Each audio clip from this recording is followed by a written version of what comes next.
know why I'm still alive? BULLGRYN. The Emperor truly protects. I was in the damn guts of that hive world, miles below the surface, and the place was crawling with damn necrons. The men who fled all died. They're ash now, but not the BULLGRYN. I saw one take a blade to the gut that should have cut anyone else in half. But she just grabbed that blighter and punched his face through the back of his metal head. Blessed is the mind too small for doubt. This is PVA Blood, and I'm going to show you how to make some BULLGRYN using some start collecting press fit Age of Sigmar models. BULLGRYN are fantastic, but I didn't think they really fit the aesthetic for my army that I have going on. Again, lots of love for the original design, but I wanted something different. So I first started with these Age of Sigmar models and just cut off all those extra fantasy details and replaced them with, you know, skulls and random chunks of metal, the kind of stuff that 40k is all about. Little disclaimer here, this is all B-roll. This is footage and a whole project really that I'm not 100% happy with. So you're going to be seeing, you know, shots like that where it's a little bit out of focus and I don't feel 100% happy with it, but that's how sometimes a project goes. Not everything's going to be a 10 out of 10, but I still felt like, hey, maybe you want to see the process. At any rate, I'm just sticking on some skulls, chunks of metal, as I said. That's a BULLGRYN slab shield.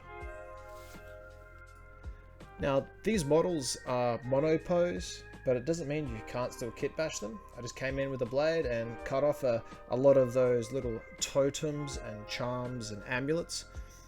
And I'm putting on some Warhammer stuff. So, for example, I've got an Imperial Guard shoulder pad as a new knee pad. Some knives, some grenades, some ammo packs. You know, that sort of stuff that's common in a 40k Imperial armed force. I'm also cutting off some of these leaves and any particular details. I'm just, you know, hiding behind skulls and other Imperial weaponry. Now I'm replacing the hammer here with some chainswords. This is not just a straight glue. I am drilling a very fine hole and putting a little piece of paperclip in there to pin it in place. This way, the first time and the second time and the third time I inevitably drop this on the floor, it will not shatter into 100 pieces. And this has proven to be true many months after I originally actually assembled this model. Bit of super glue, and it's held up great. Now this is the Bonehead, and they get an extra attack, which I felt it was appropriate that they have a chainsword, because on the tabletop rules, chainswords usually give you an extra attack. Yeah. I've got a trenching tool for the other BULLGRYN, which I feel is a suitably savage weapon for a close quarter fighter. Yeah.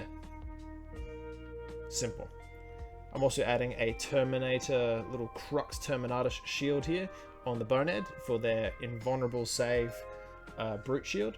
And I'm also adding some of these flamer tanks to be like, you know Batman, that villain, Bane. Yeah, he's got spicy goo, which makes him big and mad. So do the BULLGRYN. Some tubes just going into their arms, you know, in the middle of combat. Some combat chemicals flush through their systems. Maybe even just straight promethium. Take some BULLGRYN, some slight illegal modifications, give them some spades, point them at the enemy.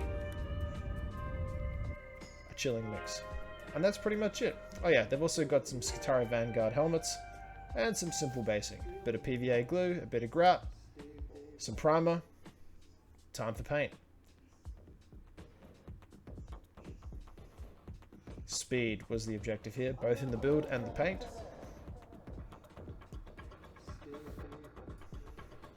I just picked out the boots, helmets, gloves, grenades, metal areas with a bit of black. Came in here on the right shoulder pads with a bit of orange, which matches the Imperial Guard infantry scheme. And came in on the visors with the orange as well. In hindsight, I'm not 100% in this paint job. Not sure what I would have changed. Probably just applied myself a bit more on it. But I was rushing this. I think I did this entire project in a day, and the game was the following day. So, you know, bit of brown on the leather parts. Actually, I would have made the eyes blue. Oh well, live and learn. Came in with a bit of a white dry brush afterwards just to make some of those details pop. And then I know that I'm going to follow this up with a wash. That said, I did pick out some of the silver areas with silver metallics. Even the blade edges there. Now, the actual wash stage, I just used Noel oil, but I lost the footage because I probably deleted it. I don't know, I don't have a budget for this. Sorry.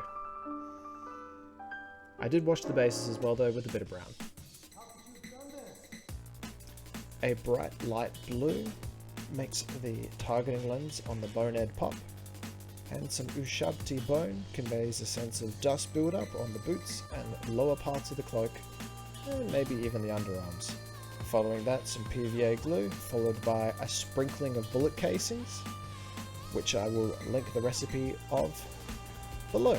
Check it out, it's an easy recipe. Now, BULLGRYNs, at least mine, do not use guns. Why would they be bullet cases? Because they will spend the entirety of their existence punching people in the face who do have guns. Think about it. A down and dirty kit bash and paint job. The entire project, I'm pretty sure, was just done in a single day for a game the following day. I needed some BULLGRYN and I couldn't be bothered to drive. Is it to Golden Demon standard? Absolutely not. But it's good for the tabletop.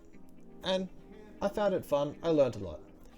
I've also got a standard bearer here, also obviously KITBASH, and I'll be showing how to make your own in an upcoming video. Otherwise, please do like and subscribe, do a comment. It all genuinely helps the algorithm. You know, number goes up, makes the computer overlord happy. Check out my social media, Instagram, Twitter. You got questions about your upcoming projects, you want to say hi, want to see me post Super Boomer Space Marine and Simpson memes? Meh? Yeah, maybe don't. Look after yourselves. See you later.